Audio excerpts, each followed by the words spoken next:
আসসালামু আলাইকুম। আশা করি সবার আল্লাহর রহমতে অনেক ভালো আছেন। আমিও আপনাদের দোয়ায় অনেক ভালো আছি। তো আশা করি নতুন বছরের সবাই নতুন করে নিজেকে গুছিয়ে নেবেন, নতুন করে নতুন প্রিপারেশন, নতুন করে চিন্তা ভাবনা করবেন। সো আজকে আমি আনস্কিলের কথা বলবো। যারা সিঙ্গাপুরে আনস্কিলে আসতে চাচ্ছেন, সুবিধা অসুবিধা আমি খুবই সংক্ষিপ্ত বলবো। দেখেন 2024 সালে প্রচণ্ড পরিমাণে সিঙ্গাপুরে আনস্কিলের লোক আসছে। এখন যারা আসছে তারাই ভালো বলতে পারবে যে তাদের সমস্যাটা, ঠিক আছে।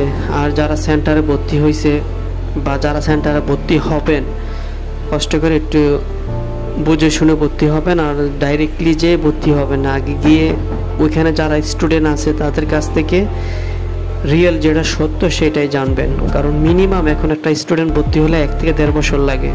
এর ভিতরে যদি কেউ ফেল করে পরীক্ষায় তাহলে তো তার আরও অনেক সময় লাগে। তো যাই হোক, যারা সিঙ্গাপুরে এখন আসতে চাচ্ছেন 2025-এ চিন্তা ভাবনা করছেন, সো 10-12 লক্ষ টাকা দিয়ে বর্তমানে সিঙ্গাপুর আসা কতটুকু যুক্তি, এটা আমি খালি আপনাদেরকে বলবো যে আপনার এই হতে পারে। এখন আপনি মিলিয়ে নিন যে আসলে যুক্তিটা কতটুকু, ঠিক আছে।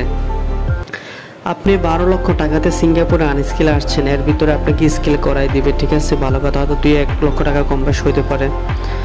সো ভাই, আপনাকে ম্যাক্সিমাম মানুষ সিঙ্গাপুরে আসার পরে স্কিল করার পরে আনস্কিলের লোক স্কিল করা দেওয়ার পরে কিন্তু দেশে পাঠিয়ে দেয়, ঠিক আছে। স্কেল করা দেওয়ার পরে দেশে পাঠিয়ে দেয়, তারপরে আসতে আবার 4 থেকে 5 লক্ষ টাকা লাগে, 3-4 লক্ষ টাকা লাগে মিনিমাম।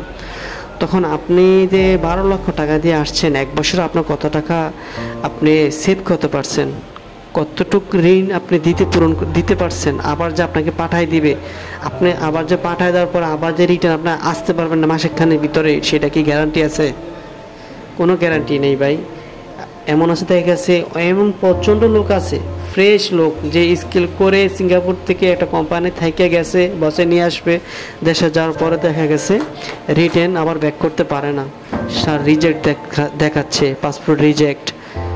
তখন আপনি কি করবেন ভাই? 12 লক্ষ টাকা দিয়ে কয়জন মানুষ আছে বাপের ক্যাশ টাকা দিয়ে সিঙ্গাপুর আসতে পারে? ম্যাক্সিমাম মানুষ ভাই, ম্যাক্সিমাম টাকা ঋণ করে আসতে হয়। এই জিনিসটা চিন্তা ভাবনা করছেন আপনারা?